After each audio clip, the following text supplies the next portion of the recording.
Hola a todos, bienvenidos al podcast El Emprendedor Enfocado. Soy Manuel Vallejos y estoy hoy una vez más junto a Francisco Azcúnaga. Bienvenido, Paco, ¿cómo estás?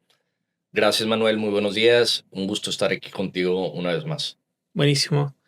Bueno, ya estamos en el tercer capítulo del podcast. Hemos venido hablando de, como dice el título del Emprendedor Enfocado, cómo poder emprender y crear una startup con foco en este año 2026, donde hemos visto que ya muchas soluciones, una evolución en las soluciones de inteligencia artificial, y esto crea muchas posibilidades, pero también crea muchas maneras de perderse, y creo que eso es lo más valioso, como contábamos desde el capítulo uno. Para un emprendedor lo más valioso es su tiempo y lo más importante es saber cómo ocuparlo.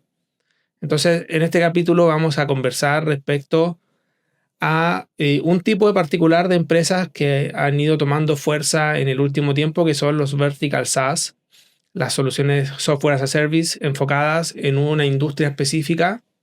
Vamos a conversar de cómo llegamos a este tipo de soluciones, por qué ocurre esto y por qué es una forma de enfocarse y de esa manera poder avanzar más rápido en sus emprendimientos.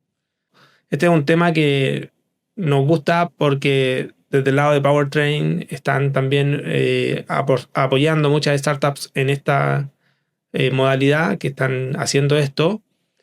Aindes también es un vertical SaaS enfocado en staffing. Entonces, es algo que yo también he ido estudiando, he estado leyendo ya más o menos desde el 2024, que algunas publicaciones de Anderson Horowitz que hablan mucho de esto y de por qué es una gran oportunidad hoy también desde la IA, desde los nuevos modelos de negocio, que antes quizás no se veía tanto.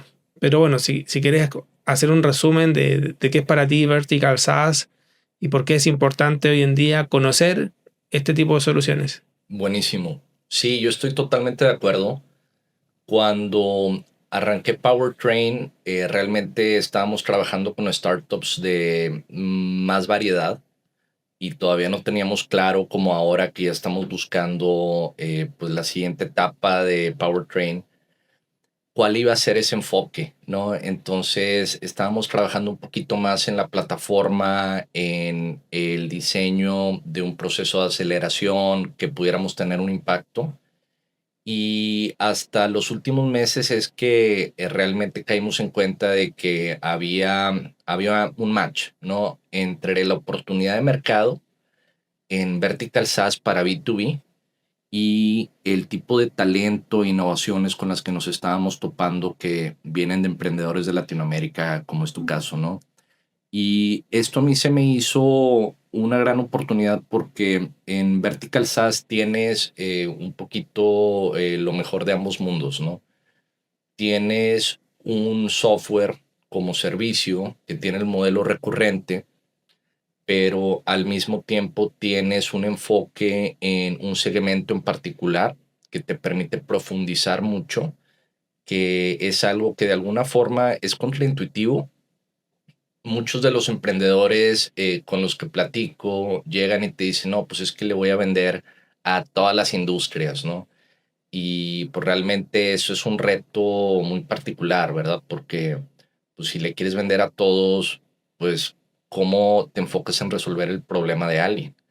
Más allá de eso también nadie es todólogo, ¿no? Entonces no es lo mismo que alguien que venga de la industria de salud o de la industria financiera aproveche esa experiencia que tiene y aproveche ese conocimiento y el detalle de los dolores que tiene pues el empresario, el emprendedor, la pyme, el corporativo, que día a día se enfrenta a procesos que pueden ser muy repetitivos, que no agregan valor y en donde la tecnología puede llegar a levantar el desempeño de su negocio. Buenísimo. Bueno, además conversábamos respecto a que antiguamente, digamos 20 años atrás, no hace mucho, muchas empresas todavía trabajaban en papel, y que viniera una empresa, una startup a ofrecerles una solución digital, era como el marketing, digitaliza tu negocio.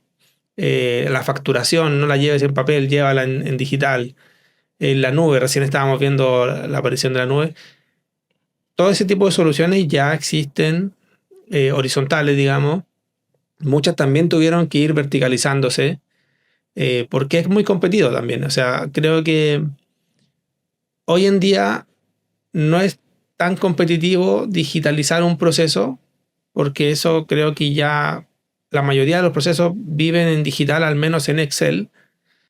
Y por eso también es que se crean estos vertical SaaS. Nosotros lo vemos como una oportunidad en Aindes de foco, porque como decía, uno dice, voy a hacer una solución y a quién le vendo, y con quién hablo, con quién construyo la solución. Es una decisión estratégica para una startup. Y luego, además, uno puede decir, bueno, hoy en día no tengo que construir todas las piezas de la solución. Como decía, hay muchas soluciones horizontales que existen y que se están creando sobre las cuales yo puedo construir mi solución. Puedo tomar algunas piezas y el valor ya no está tanto en construir una solución o una tecnología específica, sino está en cómo las conecto y cómo hago que funcionen para un problema en particular. Eso al menos como lo hemos visto desde Aindes. No sé si eso te resuena, lo has visto en otras startups. Totalmente, estoy totalmente de acuerdo. Ahí yo creo que el emprendedor que de alguna forma se clava en la tecnología y se enfoca en decir, a ver, déjame cómo aprendo a usar esta tecnología para hacer algo que le sirva a todo el mundo, pues está desaprovechando ahí la oportunidad de tener un cliente real, ¿no? Que empiece a descifrar cuál es la descripción concreta de su día a día, su problemática. Estás aprovechando esa oportunidad porque luego le estás tratando de diseñar un producto a un ente totalmente ambiguo, ¿no? Claro.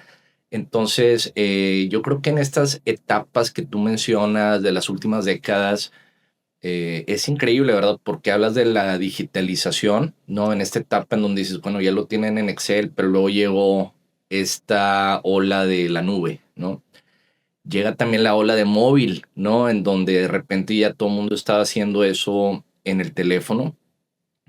Y en estas etapas que aún cuando hay empresas que están sumamente avanzadas en este aspecto, también en Latinoamérica muchas pymes todavía están en papel, ¿no? O si les va muy bien, están en Excel, ¿no? Y ya las que están al frente en cuanto a adopción de tecnología, pues tienen sus servicios en la nube. Todo esto de alguna manera todavía te ayuda con la documentación, te ayuda con tener un registro de los datos de una manera ordenada, accesible, pero lo que de alguna forma sigue siendo un paradigma que ahorita está cambiando es, bueno, ¿y qué más puedo hacer con esto? ¿No? ¿Qué hay de los procesos de analizar los datos, de evaluar? Si estás en una empresa financiera, por ejemplo, analizar un crédito, ¿no? De alguna manera, hasta el día de hoy, mucho de esto se tenía que hacer de forma manual todavía. Y lo que está pasando ahorita con IA es muy revolucionario porque de alguna forma no solo parte de tener los datos digitalizados, sino que ya entra en esta capa en donde el trabajo de la gente de manera un poquito más manual, un poco más menos reducible a una fórmula, a un algoritmo inclusive, es en donde la IA se puede meter a replicar estos procesos si está bien entrenada y si está bien adaptada, ¿no? Entonces, por eso es que el valor de estas empresas dicen, bueno, si anteriormente podías hacer una empresa, una startup de nube, de digitalización, de $100 millones, pues ahorita una que esté en una sola vertical que emplea algún modelo de IA para poder resolver parte del trabajo pesado que se hace en esa industria, pues también está reemplazando el trabajo que hace el equipo, ¿no? Para bien o para mal, de alguna forma existe esta opción para las empresas ahora y las startups que buscan ofrecer algo que agregue este tipo de valor, pues se enfrentan a la oportunidad de crear empresas ahora de $1,000 millones o más aun cuando solamente están estacionadas en una sola vertical. Exacto, creo que ese es el gran punto porque antiguamente, insisto, como hace 10 años, ¿no? Hoy día los tiempos vuelan. Uno decía, una solución horizontal tiene un gran mercado, tiene un TAM, es Ujú. un gigante. Una solución vertical es de nicho, entonces, Sí, por definición, el mercado es más chico, pero si lo simplificamos, el mercado es precio por cantidad. La cantidad de clientes sigue siendo la misma. Lo que cambió, y es lo que explicaba recién, es que el valor agregado de una solución vertical es mayor, entonces puedo cobrar más. Los software horizontales tenían el problema de que una solución de software as a service en Latinoamérica, quizás en Estados Unidos es diferente, cobraba $10 por usuario, $20 por usuario, $1 por usuario algunas, y las Enterprise $100 por usuario. sí, Y eso te forzaba a tener una cantidad de clientes muy alta para poder tener un ARR, le llaman, que en el fondo es revenue recurrente anual, que te permitiera construir la compañía y crecerla. Ahora con soluciones verticales se pueden hacer soluciones que no solamente, y esto lo dice Andreessen Horowitz, no solamente hacen el software, sino que además hacen el trabajo que haría el usuario que ocupaba ese software. Y si vemos en mercados desarrollados, el costo del trabajador es mucho más alto que el del software siempre. En Latinoamérica, un poco menos. El costo laboral en Latinoamérica es más bajo respecto a países desarrollados, entonces el incentivo no siempre está a sumar más software. Quizás tú dices, bueno, contrata una persona más y el salario de esa persona respecto al costo del software no es tan distinto. En Europa, en Estados Unidos, es muy distinto porque contratar allá es carísimo. Pero el punto es ese, es que si yo logro hacer un software con inteligencia artificial, que no solamente es una interfaz para que alguien la use, sino que además de ser la interfaz, hace el trabajo de esa persona, o parte del trabajo, no todo, ¿cierto? Eso es mucho más valioso y las startups pueden cobrar más por eso, porque eso le agrega más valor al cliente final. definitivamente, ¿no?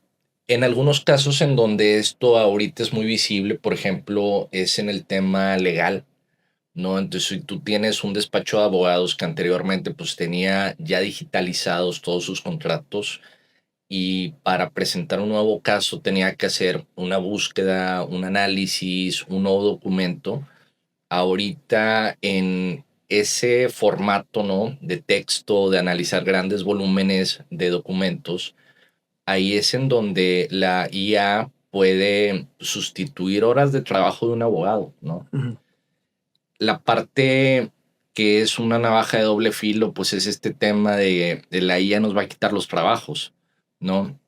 Yo pienso que como emprendedor o como director de un negocio, tienes que estar viendo cómo tu equipo de alguna manera se vuelve quien está dirigiendo la estrategia de adopción de tecnología para quitar el trabajo que es de menor valor agregado, más repetitivo, pero al mismo tiempo está aportando su conocimiento, que ese no está en ningún IA, para poder desarrollar una estrategia que sea más competitiva, poder seguir mejorando, supervisando y conectando las piezas, porque finalmente estamos hablando de un negocio que en un modelo ideal está todo automatizado, ¿no? Y por eso hablan de que pronto va a existir el primer unicornio que lo dirija una sola persona con una cantidad de agentes de IA a su alrededor.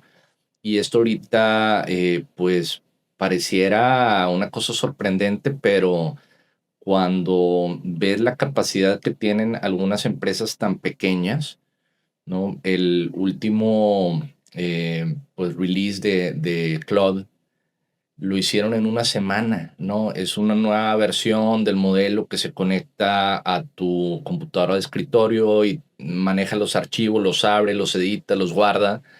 Y todo ese modelo lo hicieron en una semana, porque lo hicieron con IA, ¿no? Entonces, estás hablando ahí, obviamente, de la punta de lanza, respecto a empresas que están aprovechando el IA no para tareas repetitivas, sino para tareas estratégicas. Ujú. Entonces yo creo que uno de los retos es cómo reorganizas a tu equipo para que esté siempre enfocado en la parte de mayor generación de valor y al mismo tiempo diseñas una infraestructura en donde la tecnología te apoya a ser lo más eficiente posible en las cosas que ya descifraste cómo debe de ser el proceso. Buenísimo. Sí, de hecho creo que el ejemplo que daba de, por ejemplo, guía para abogados, no es que vaya a reemplazar al rol, sino que al final las soluciones que crean IA para abogados, que conozco algunas de amigos en Latinoamérica, el desafío que tenemos, creo, las soluciones verticales es cómo hago la hiperpersonalización finalmente, cómo hago que esta IA para este usuario refleje lo que él haría.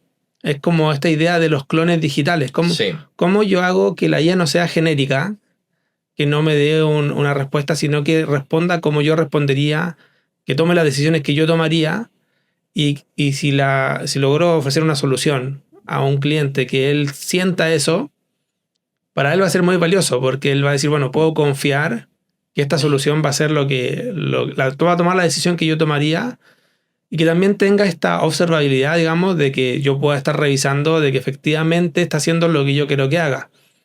Y creo que ahí es donde las soluciones verticales tienen una ventaja, porque tienen la oportunidad de entender a ese tipo de cliente, a ese tipo de empresa, a ese usuario, y entregarle la posibilidad de que él le entregue su conocimiento a la solución que yo le ofrezco para que la solución empiece a trabajar de forma autónoma sin que él pierda el control y sin que él un día vea probablemente un email o algo que diga algo que él no hubiera dicho. Y creo que ese es el gran reto que tienen las soluciones verticales. totalmente, totalmente, no. Yo creo que esto es algo que se vuelve muy personal, ¿verdad? Porque todos de alguna manera queremos proteger también el conocimiento que tenemos y la experiencia que tenemos. Y cuando ves este tipo de tecnologías que salen y de alguna manera, oye, te leen todos tus videos de YouTube y entonces pueden crear una versión con tu avatar básicamente que se ve como tú, que se escucha como tú. Y no solamente eso, sino que está diciendo cosas que tú dirías, ¿no? Entonces, ahí obviamente nos entra este miedo, ¿no? Del tema de invasión de privacidad, de derechos de autor, de propiedad intelectual.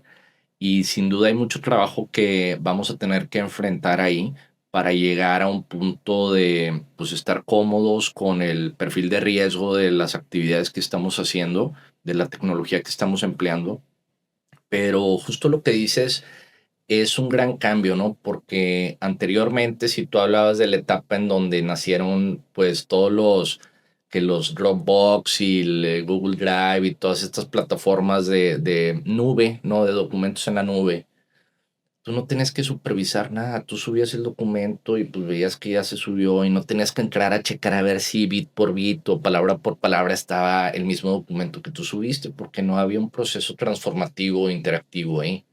Claro. En cambio, ahorita, de alguna manera, el tú poner un chatbot en tu página, por ejemplo, en marketing, bueno, hay una cantidad ahorita de herramientas de este tipo y en atención al cliente también, ¿no? Entonces pones un chatbot en la portada de tu página y la verdad, estamos acostumbrados por los últimos 5 o 10 años que ya existían chatbots que eran sumamente torpes. Sí. No, le contestabas algo y era como que sí, sí, buenos días, bienvenido a y le preguntabas algo y se quedaba como en un bucle ahí, ¿no? O de última te decía, te voy a contactar con un humano. Sí, Cuando sí, ya no era la, podía. la última opción. Sí.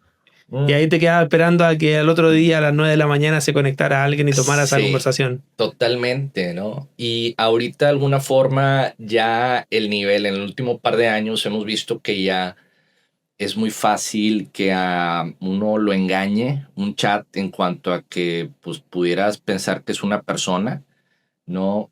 Pudieras pensar que si realmente estás hablando con alguien y me dicen algunos desarrolladores o product managers que cuando tienen un bot que pues ya habla de una manera tan natural, hasta lo tienen que hacer más torpe, ¿no? En formas muy sencillas.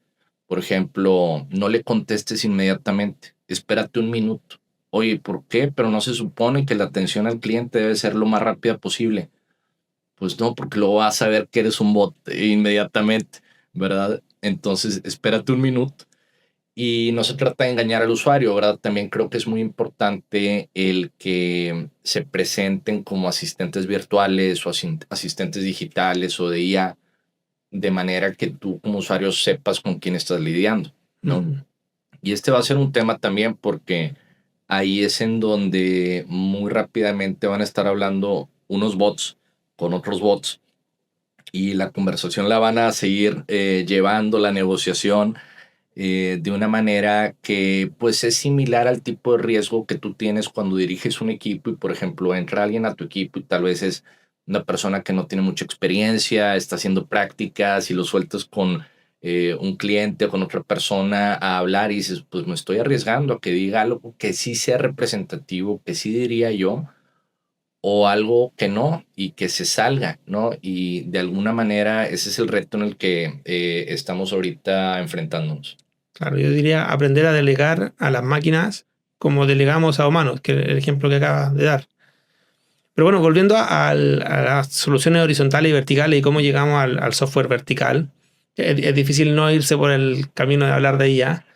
Eh, es Antes, por ejemplo, existía un software, como decía hace poco, de agendar citas, como un calendario, que Sí, todavía existen, o sea, sí. Calendly, digamos. Ujú. Y Google ya sacó su propia versión y ya hacer ese tipo de soluciones no tiene sentido, pero hacer un software vertical de citas para... hay uno en Chile que yo usaba cuando iba, por ejemplo, al doctor, que agendaba, pagaba, podía pagar incluso con el seguro médico, con los excedentes y era todo digital y llegaba y nunca puse una tarjeta, nunca puse nada. Ese tipo de soluciones son las soluciones verticales que estamos hablando en este capítulo. Y llegamos al por qué ahora. Como decíamos, bueno, la AI es un gran driver Ujú. porque permite que las soluciones verticales agreguen más valor. Además, la infraestructura hoy día es commodity. Hoy día tenemos opciones de nube para subir nuestras soluciones. Incluso hay soluciones verticales para desarrollo de software, para poder montar soluciones de desarrollo de software. Antes uno contrataba un hosting. Ese era como hace Ujú. 20 años. Hoy día tú puedes contratar plataformas como Railway, donde conectas tu repositorio de GitHub a Railway y envías tu solución y se monta en una URL y la puedes probar y está todo automatizado. Entonces, claro, ¿por qué uno paga ese software horizontal? Es porque hacer lo mismo yo subiendo la solución a Amazon o a Google para un entorno de desarrollo me tomaría mucho más tiempo configurar todo, acá es como automático. Sí, Entonces creo que todas estas cosas de que la infraestructura, hay soluciones sobre las cuales construir, soluciones de pagos. Si yo quiero hoy día montar una pasarela de pagos en mi web, es una API o configurar con 2 clics lo que años atrás costaba mucho más. Entonces, se dice que antes hacer una solución vertical era tener que construir la carretera y el carro y conducirlo. Ahora ya la carretera, digamos, el camino ya existe. Muchas de las piezas también ya existen. Es montar y conducir, digamos, como siguiendo la metáfora. Pero bueno, vamos al punto ya de Vertical AI. ¿Por qué las soluciones verticales con inteligencia artificial son el futuro y por qué no decir el presente? ¿Qué soluciones te ha tocado ver en los últimos batch de Powertrain o quizás fuera de las empresas que apoyan como referentes que tú digas, eh, por ahí hay un referente sobre el cual otras startups podrían replicar, porque al final lo que va a cambiar no es la tecnología, no es el go-to-market, va a cambiar la vertical, ¿no? Y va a cambiar el contexto, los datos y otras cosas que vamos a hablar más adelante. totalmente, totalmente. Yo creo que eso llega casi al punto de decir, bueno, ¿cuál es tu enfoque en cuanto al problema que quieres resolver, ¿no? todavía más allá de la vertical, ¿no? Si vemos estos ejemplos, hablabas tú de la parte de infraestructura, pues entrar ahí es muy difícil, ¿no? Realmente en la parte de hardware, en la parte de modelos fundamentales, pues son inversiones que todavía son muy significativas. Está esta capa de middleware, ¿no? En donde ves más jugadores de diferentes partes, no tiene que ser la concentración de Silicon Valley para que entren jugadores ahí. Pero en Latinoamérica, de alguna forma, todavía ahorita la oportunidad yo creo que está en la capa de aplicaciones y en una vertical, porque creo que ahí es en donde tú puedes generar más valor enfocándote en un problema en particular. Por ejemplo, ahorita hemos trabajado estos últimos meses con Osiris Galván de Lealtap, ¿no? Que está en Morelia, que ya lanzó esta plataforma para apoyar a médicos a atender sus consultorios, ¿no? Entonces, ha tenido la opción, obviamente, de desarrollar poco a poco una plataforma que te cubra este 360 de la parte de agendar las citas, como tú mencionabas, la parte de hacer el pago, la parte de consultar y darle seguimiento al paciente para la siguiente cita, ¿no? Consultar la disponibilidad del médico, etcétera. Y de alguna forma siguen siendo muchos elementos, ¿no? En México todavía y en el resto de Latinoamérica, más o menos igual. Todavía hay muchos retos, de alguna manera, si tú haces una plataforma ahorita en el sector médico como esta, y pretendes que todo el mundo realice los pagos por ahí, no suena muy bien, ¿verdad? Porque tú te estás encargando de que pase por ahí el dinero y lo estás haciendo de una forma más transparente, más accesible, más práctica, pero de alguna manera cultural todavía en Latinoamérica el efectivo pues sigue siendo muy importante, ¿no? Y mucha gente todavía le saca a hacer transacciones digitales a la fecha, ¿no? Inclusive una transferencia bancaria. Y pues hay mucho detrás de eso, pero yo creo que poco a poco el que haya tantas opciones y el que haya mayor practicidad en las herramientas que tenemos a nuestro alcance, creo que nos va fomentando a buscar soluciones que sean más prácticas y que esto también vaya generando un ecosistema de transparencia, de visibilidad, ¿no? Y bueno, en este caso, ella que está en etapa temprana, pues va avanzando bien dándole este servicio a los médicos, pero obviamente lo tiene que vender primero como algo en donde simplemente es un bot que le recuerda a los pacientes que tienen una cita, ¿no? Y esa es su forma de entrar. Ya una vez que comienza la conversación o la implementación, pues ahí ya hablas de la parte de la pasarela de pago, ya hablas de la parte de otro tipo de herramientas que tiene, ¿no? Entonces, creo que es el tipo de estrategia que hace sentido en etapa temprana en la TAM. Bueno, yo creo que ahí, si hablamos un poco de los desafíos que tienen los vertical SaaS, adelantándonos un poco, son eso, es cómo comercializar al final, porque es difícil para un cliente compararte con alguna solución anterior, por lo que decíamos antes.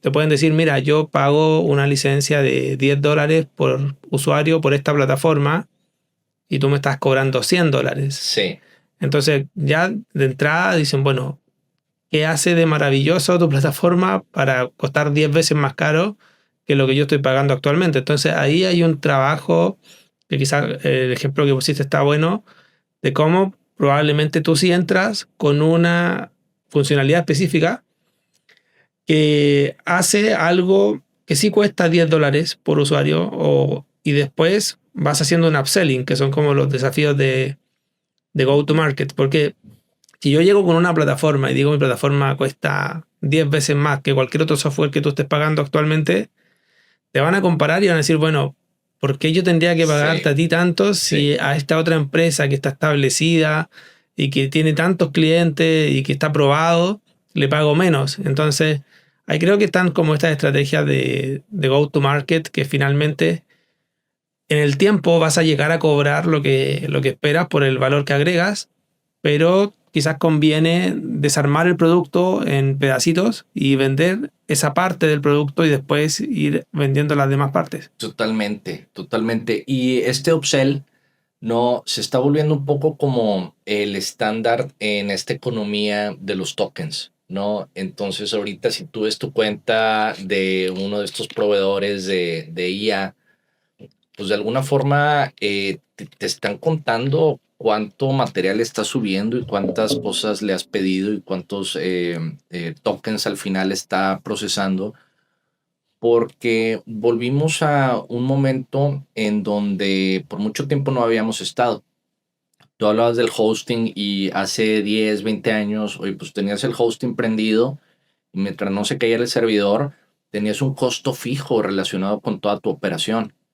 Y actualmente eso cambió porque muchos modelos consumen una cantidad de RAM no exagerada, y entonces ya hay un costo variable relevante, un costo directo de qué tanto estás usando el producto que antes no había, ¿no? Y esto puede cambiar conforme salen nuevos modelos que son mucho más eficientes, ¿no? Pero creo que ahorita también como emprendedor tienes que tener una estrategia que sea una entrada fácil.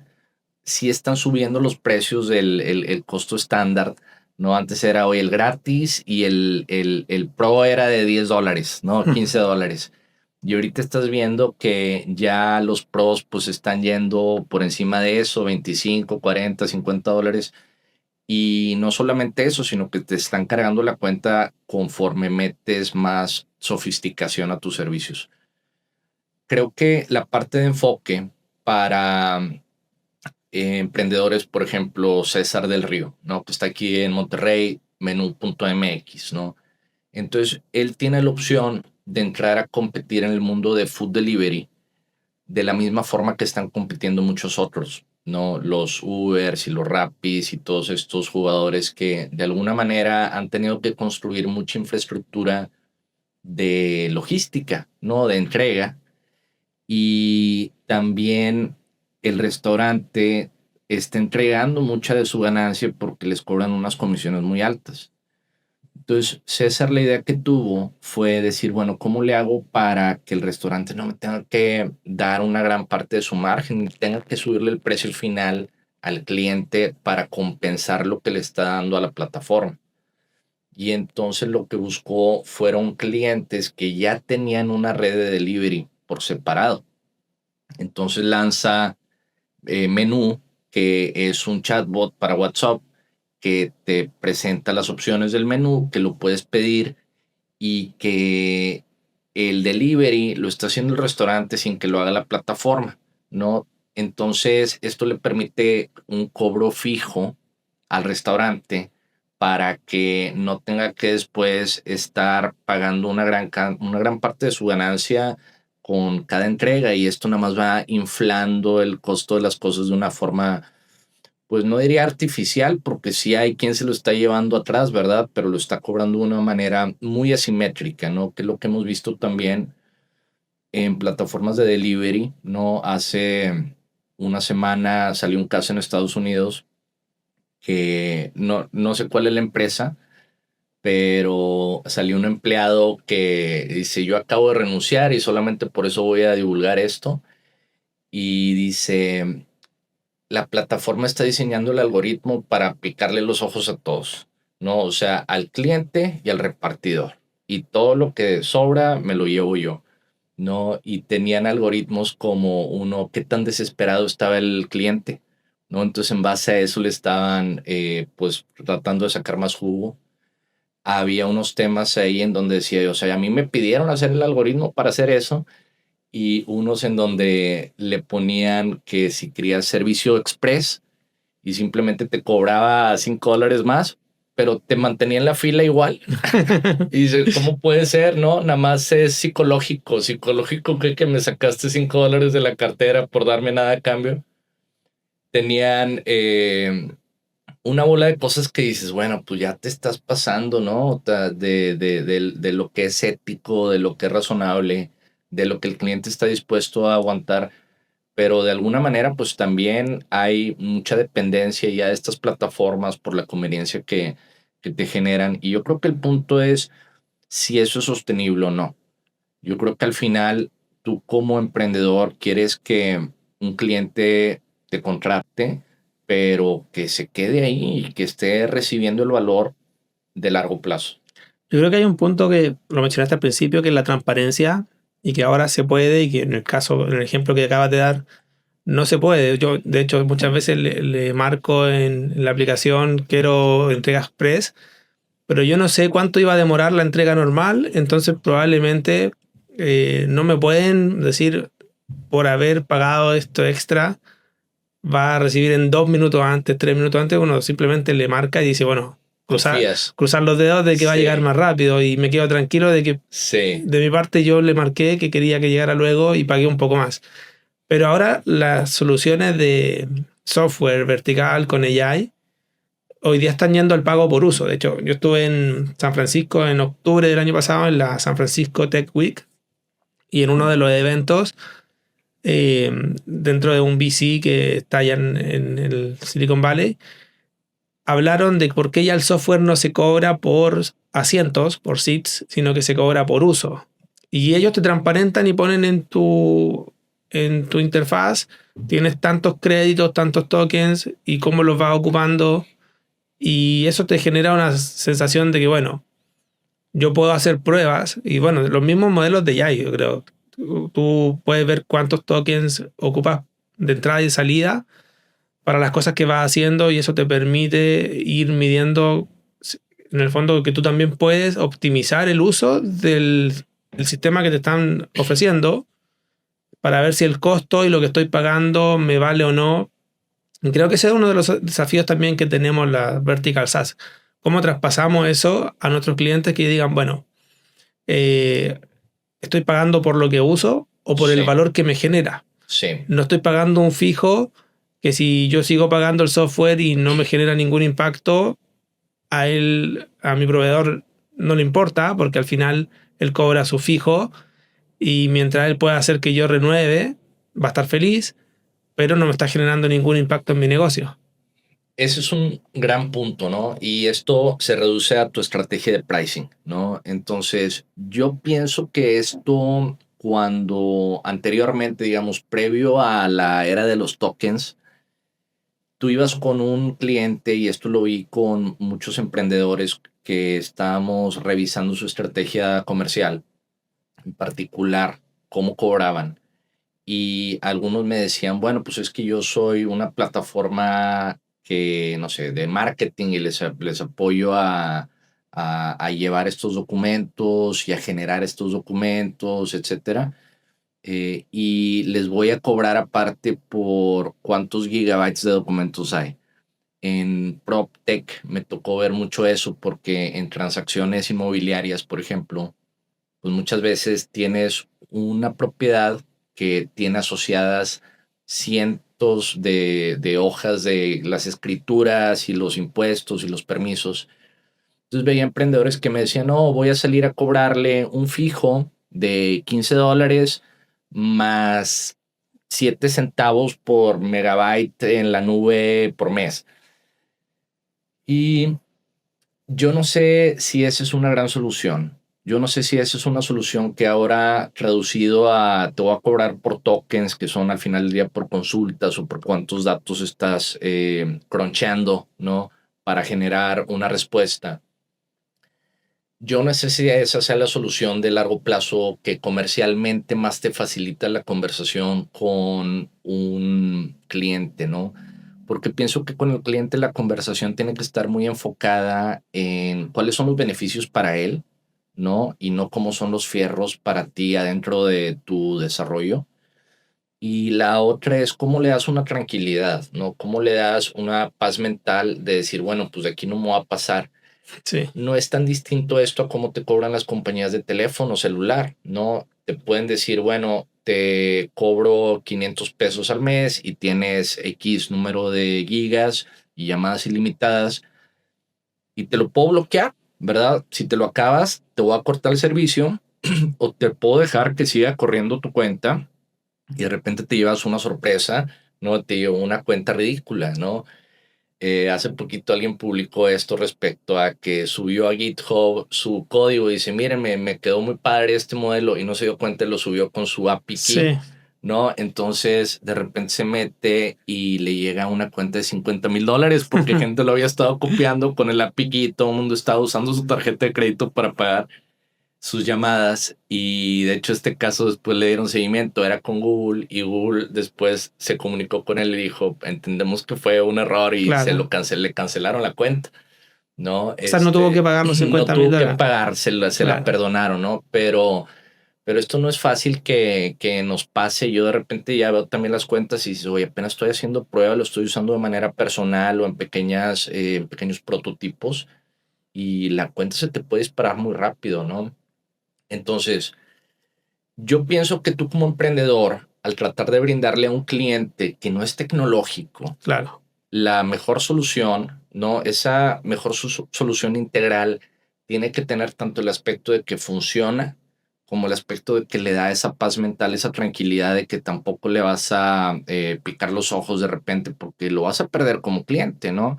Oye, es que se te quedó prendida la máquina en refresh y hizo 20,000 llamadas, entonces ahora me debe $50,000, te va a dejar ahí, Sí, ¿verdad? Entonces, yo pienso que cuando tienes volumen, tú como startup tienes 100 clientes, de alguna forma puedes poner algunos candados para que al menos la mayoría de los servicios que ofrezcas estén ligados a un fee fijo. claro. Yo pienso que por ahí va, ¿no? Obviamente te proteges porque no quieres que pase eso, pero si tú tienes suficientes datos de suficientes personas, para decir, mira, yo sé en promedio más o menos cómo está la curva de cuánto usa cada quien o cada segmento. Pues mira, a esto les cobro el Pro y a esto les cobro el básico Claro. y este me va a pagar 20 y este me va a pagar 100 y va a haber unos que lo van a usar de más y otros y se van a topar y hasta ahí va a llegar. Y ahí es en donde puedes meter ya la parte, los créditos extra, ¿verdad? Pero pienso que de nuevo volvemos al tema de darle esa tranquilidad, que no es lo mismo que digas, oye, no, ya se me acabó el 20, Sí. pues se me acabaron los créditos y ahora, pues si quiero más, tengo que pagar un extra, ¿no? Que es algo que está haciendo aquí Alify, ¿no? Rogelio está trabajando con esta solución de IA para e-commerce, ¿no? En donde sus clientes son dueños de negocios de e-commerce que su cuello de botella a veces es atender las preguntas de usuarios en Internet. Oye, y lo tienes en otra talla. Oye, y no lo tienes en color rojo. Oye, ¿y dónde entregas, neni? No, o sea, básicamente todas estas conversaciones típicas de e-commerce en donde, pues si tiene la información del catálogo, del inventario, de los precios, de las entregas, pues no hay nada que no les puedas contestar, ¿no? Entonces aplica muy bien ahí el IA y lo que está pasando es que pues la manera en la que cobras ya estas funcionalidades extras la tienes que ser muy clara con el cliente porque lo principal creo es mantener esa confianza y que ellos sepan que tú les estás resolviendo y echando la mano y no nada más que te vas a quedar de brazos cruzados porque dices, ah, mira, lo está usando de una forma exagerada, me va a caer a mí la cuenta porque aparte tú lo estás diseñando de modo que te llevas tú el margen también, Claro. ¿verdad? Obvio, esto se trata de que sea negocio para todos, pero para eso yo creo que para que funcione de largo plazo tiene que tener sus candados para que los que no le entienden qué son tokens, Sí. qué es modelo, qué, o sea, me da lo mismo, me dijiste que iba a haber un robotito que iba a estar contestándole a mis clientes. Ah, bueno, ok, muy bien, por ahí va, entonces te doy ese servicio. Yo creo que eso es un tremendo punto porque de hecho fue uno de los errores que cometimos con Aindes, es de pensar que mi cliente es como yo. O sea, por ejemplo, yo Hey, fui gerente de tecnología de una empresa de staffing, pero tenía 30 años. Y los gerentes de tecnología de una empresa de staffing normalmente tienen 40, 50 años. Entonces yo no puedo pensar que ellos van a hacer lo que yo haría en su rol o lo que yo hice sí, estando en su rol. Y toca como eso primero, que es entender el cliente. Sí, Porque al final, y creo que son uno de los desafíos de los verticals hace la comercialización y de cómo se lo explico, como decías tú, en términos de los beneficios que él va a obtener y no de... Muchos te dicen, ahí después tú haces tu magia y que me dé el resultado. No me interesa cómo funciona. Y si le interesa, probablemente porque lo quiere construir él también y hacerlo in-house.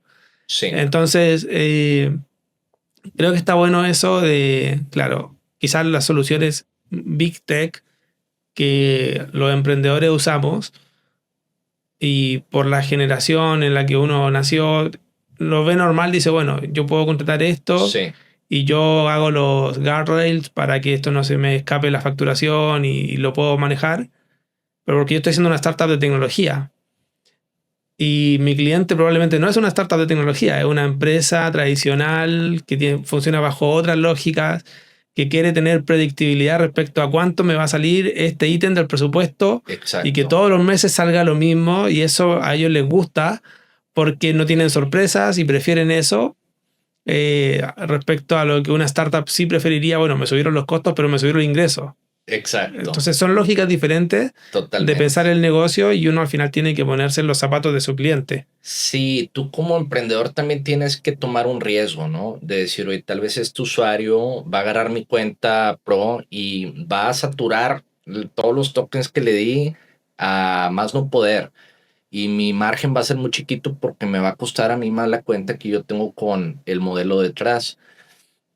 Y es un riesgo que pues tú tienes que calcular, ¿no? Básicamente porque es lo mismo, la mayoría de la gente va y entra en una agencia de autos pues tú te imaginas que una señora va a ver un auto nuevo que le va a regalar el esposo, no va a querer abrir el cofre a ver que si los pistones y qué material es el motor. No le importa eso. Quiere ver cómo se prende el estéreo y si está cómodo y otro tipo de cosas que tienen más que ver con la funcionalidad, con qué tan práctico es para ti, qué tanto aplica en tu vida.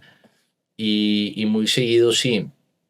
Yo creo que en tecnología a veces cometemos ese error de que sales y empiezas a platicar todo el detalle técnico y las funcionalidades en lugar de estar presentando cuáles son los beneficios de una forma que sea más fácil de captar para una audiencia general. Buenísimo.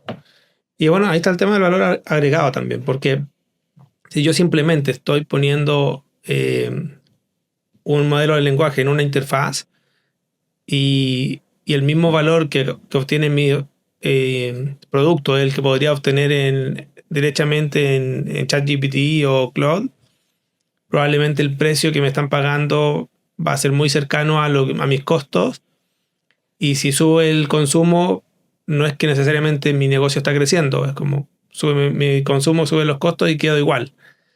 Pero si yo realmente estoy haciendo una solución vertical que resuelve un problema que actualmente le está costando mucho dinero a mi cliente no resolverlo, puedo cobrar más.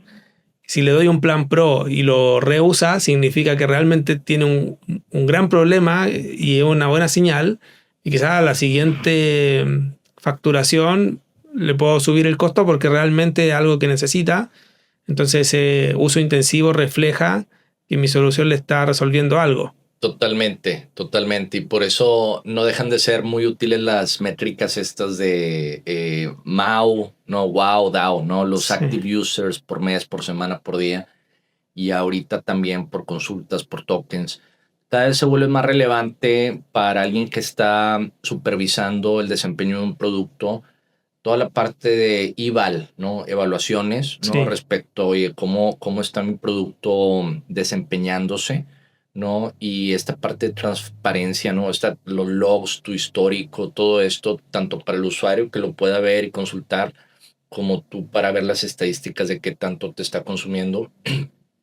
Yo creo que más allá de la parte de costeo, ¿no? Que es un buen tema, pero creo que si lo vemos por la parte de beneficios, ahorita volviendo a el ejemplo de una agencia de marketing, por ejemplo, o una plataforma de marketing de IA, ¿no? Que son dos opciones que ahorita tiene cualquier empresa. De alguna forma, tú puedes agarrar tu estrategia de marketing y llevársela a una agencia y tienes el contacto humano, personal, y ya sabes que tiene un costo fijo por X cantidad de trabajo y eso te da una certeza, una tranquilidad. No es la opción que hemos tenido las últimas décadas. Ahorita tú puedes meterte a ChatGPT o a Google AI o a el que tú quieras y empiezas a trabajar en desarrollar la estrategia, el material, el contenido, todo esto. Y luego está una tercera opción, que es la existencia de una startup de SaaS vertical apalancada por IA, ¿no? Empoderada por IA. Y creo que ahí es en donde se puede agregar mucho valor. ¿Por qué? Porque olvídate de los fierros, ¿no? Pero si tú te sientas con el dueño de ese negocio y le dices, a ver, tú puedes usar ChatGPT, ¿verdad? Pero le estás pasando toda la información, ¿no? Entonces, de alguna manera estás tú abriendo tu información privada, propietaria, ¿no? A otras empresas. Y no solo eso, la están usando para entrenar el modelo también, de manera que tú estás ayudando a que los demás hagan mejores estrategias con tu contenido que en teoría es tu secreto de industria, ¿verdad? Entonces es un tema, privacidad y mantener tu, de alguna manera enfocada tu capacidad intelectual, estratégica y tu valor en forma de propiedad intelectual. Otra forma en la que también de alguna manera una startup nueva, pues ahorita puede seducir a una empresa, ¿no? Imagínate con este mismo ejemplo de marketing, no solo es decirle, bueno, yo te puedo hacer una solución en donde tú tengas un repositorio privado o que esté corriendo un modelo en un servidor privado, ¿no? De modo que tu información no se va a usar para entrenar a ningún otro modelo y tu información no la va a tener nadie por fuera de nuestra relación, ¿verdad? Y yo no se la voy a dar a alguien más.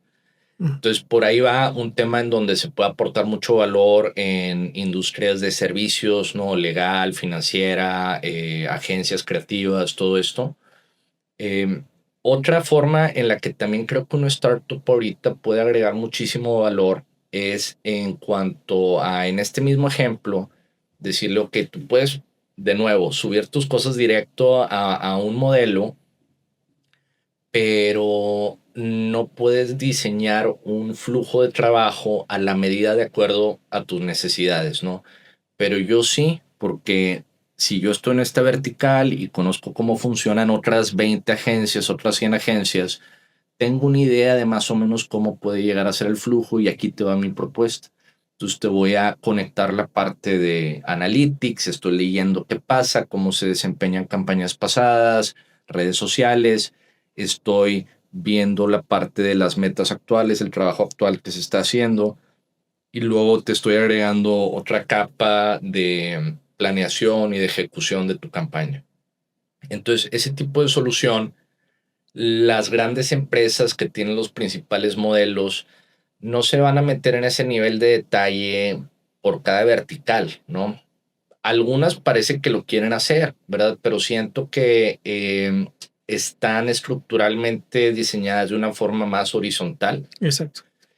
Y las herramientas que sacan, que siguen vendiendo la idea de que son pro vertical, pienso que siguen siendo agentes que siguen siendo horizontales, que aplican para diferentes industrias y que ya la receta secreta, ¿no? Que puede llegar a tener cualquier tipo de industria, de alguna manera no se pueden meter ahí porque ya implicaría un desenfoque Claro. de que ellos sí quieren atender a todo el mercado y prefieren ser una capa en medio, no más de infraestructura que de cara al cliente final. Hay una oportunidad, yo creo, como por lo que dices, para empresas que ya vienen en una vertical por mucho tiempo Ujú.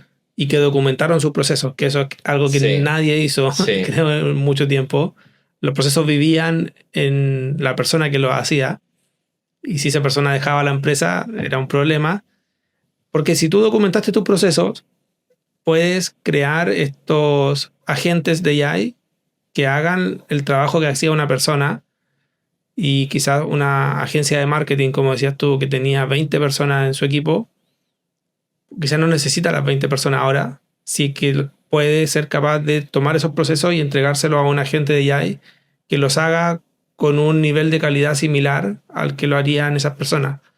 Que se dice que para roles junior es mucho más fácil, que hoy día la oportunidad está para roles senior, que en el fondo sí entienden los detalles, las diferencias, pero como decía, las IAs horizontales no van a saber 20 años de experiencia en una industria, en una región, de cómo se comporta ese consumidor, de todo ese tipo de detalles que sí puede tener alguien que ya viene trabajando ahí, que hoy día además tienen miedo de ser reemplazados, digamos. Sí, Entonces creo que se da una combinación de factores donde esa empresa que posiblemente puede ser reemplazada tiene la opción de apalancarse sobre esa tecnología que la podría reemplazar para potenciarse y salir aún más fuerte de ese problema, digamos. totalmente, ¿no?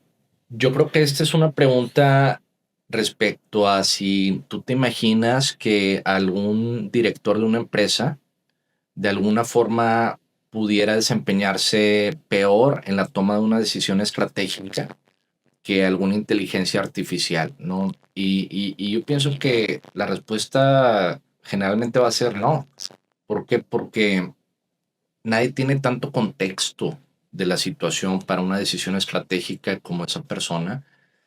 Si te pones a ver la cantidad de neuronas en la mente humana, estás hablando de trillones, ¿no? Y de alguna forma los modelos ahorita que están en los 100 billones de parámetros y llegando también a los trillones, lo que sea, tienen otro tipo de potencia, ¿no? Que es la capacidad de abarcar mucho, de cubrir muchas herramientas, pero han salido estudios recientemente que hablan de que entre más contexto le pongas a un modelo de IA, más se devalúa Uh-huh. la calidad de la respuesta, porque de alguna forma ya te estás pareciendo a que le diste de contexto todo un océano de información, entonces ya no sabe distinguir en qué ponerle atención, ¿no? Justo eso fue el tema que detonó esta revolución, ¿no? El El paper paper, sí. de Attention is all you need. Y cada vez que volvemos a hablar de una pequeña ola dentro de estos últimos años, pues tiene que ver con cómo los investigadores están imaginando que la mente humana le pone más importancia a ciertas cosas porque sucedieron más recientemente o porque las tienes más enfrente. Entonces, no deja de ser una especie de réplica de un modo de pensamiento humano al cual, pues, tal vez no vas a llegar para algo repetitivo, y entre más repetitivo, más fácil va a ser de sustituirse. Eso sin duda, ¿no? Porque no estás agregando valor, nada más estás haciendo la talacha, y ahí es en donde hay una gran oportunidad, ¿no? Si tú estás del lado del emprendimiento, pues creo que ahí puedes ofrecer mucho valor. Mm. Si tú estás del lado de la talacha y tú estás haciendo ese trabajo repetitivo, de alguna manera ahí yo creo que tu reto es cómo desarrollar habilidades para poder dirigir hacia dónde va el negocio, la estrategia, las mejoras, la supervisión, la evaluación de estos bots, de estos procesos, flujos, automatizaciones, de modo que continúe siendo relevante, ¿verdad? Porque no dejas de ser tú quien tiene más experiencia en ese proceso. Exacto. Y aprovechar haber visto todos esos casos, ese contexto, tantas veces que al final te terminas haciendo experto, pero no para seguir haciendo el trabajo repetitivo, sino para diseñar flujos, procesos. De hecho, bueno, creo que ese puede ser un próximo buen capítulo del podcast. En inglés dicen context is king. Sí, Antes hablaba de catch is king. sí, Hoy en día, como decimos, es más barato hacer una solución, es más rápido. El valor hoy día está en tener el contexto, en tener el foco. Y bueno, por eso hablamos en este capítulo de Vertical SaaS. No sé si tienes algunas palabras finales, Paco, para esto. Mira, yo creo que lo que nunca va a pasar de moda es que tú como emprendedor en una etapa temprana salgas e investigues y conozcas la problemática. Aun si tú vienes de la industria, como decías, uno no es representativo de todo el mercado, ni siquiera de un solo segmento, ¿no? Entonces puedes tener muchas cosas en común, lo suficiente como para que te contraten por eso y contraten tu producto, ¿no?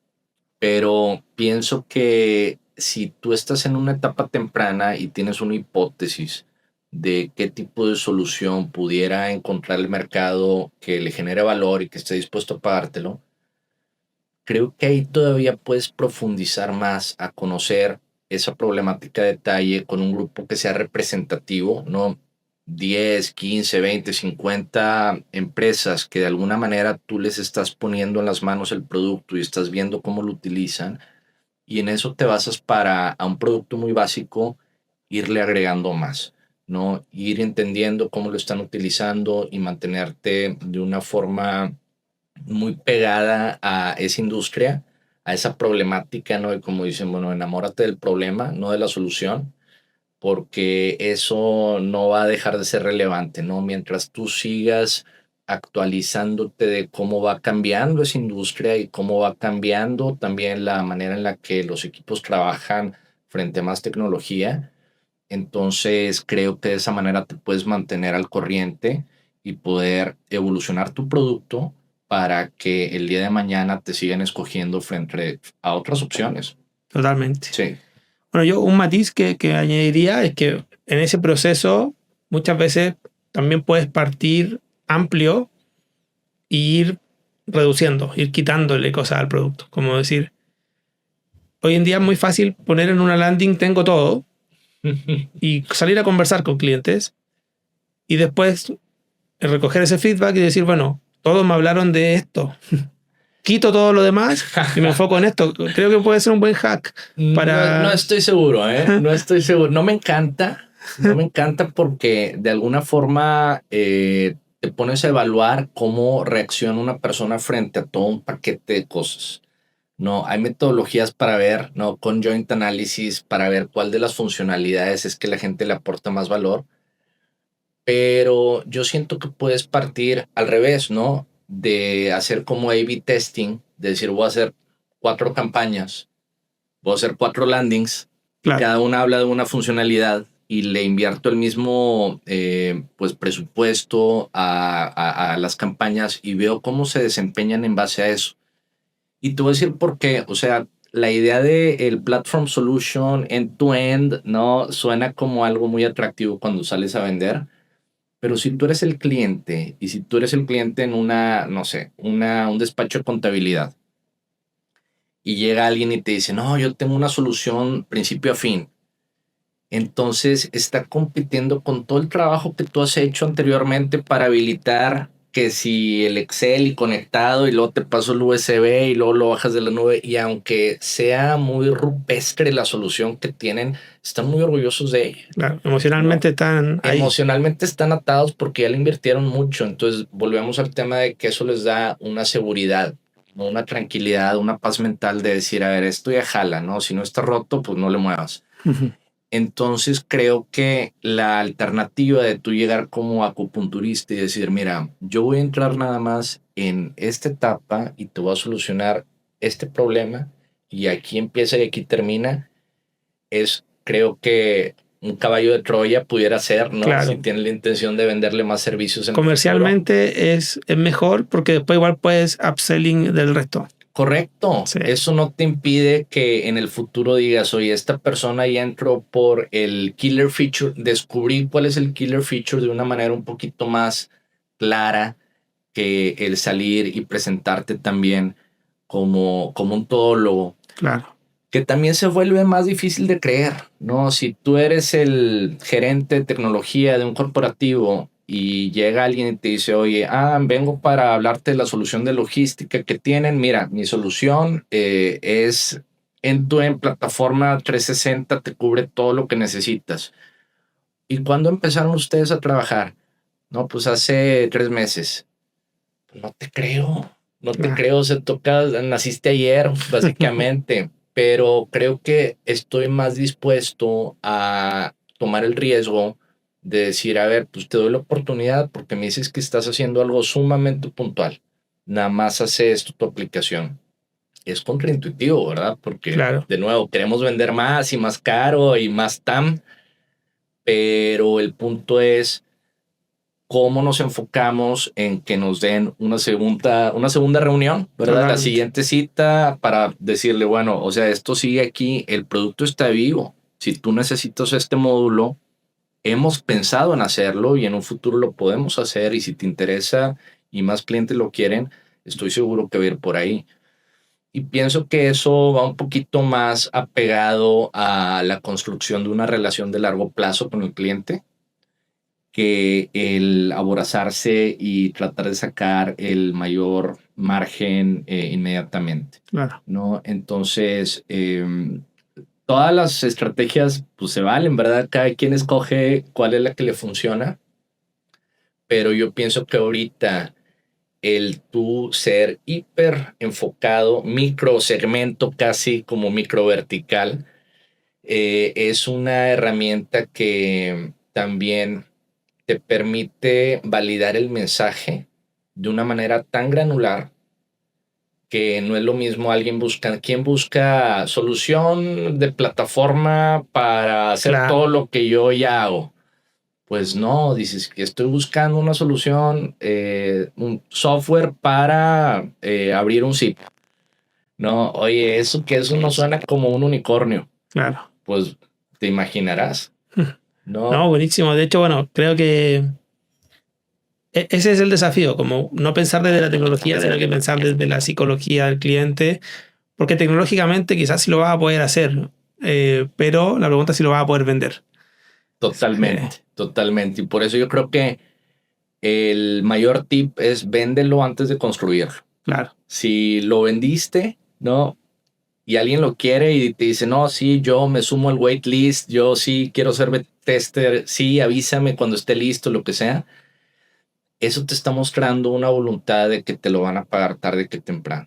Claro. Pero si tú te vas a tu sótano y te pones a trabajar en módulos que nadie te ha pedido, siento que ahí es el acabose. Como decía Ben Horowitz en un podcast, decía, todas las decisiones en una startup son objetivas hasta que escribes la primera línea de código, ¿no? Cuando escribes la primera línea de código, ahí ya se vuelven emocionales porque ya te invertiste en ese trabajo y es mi solución. Claro. Y siento que aquí el reto es cómo lo vemos de una manera como un experimento científico, en donde si me dicen que sí o si me dicen que no, no me va a romper el corazón, Claro. ¿no?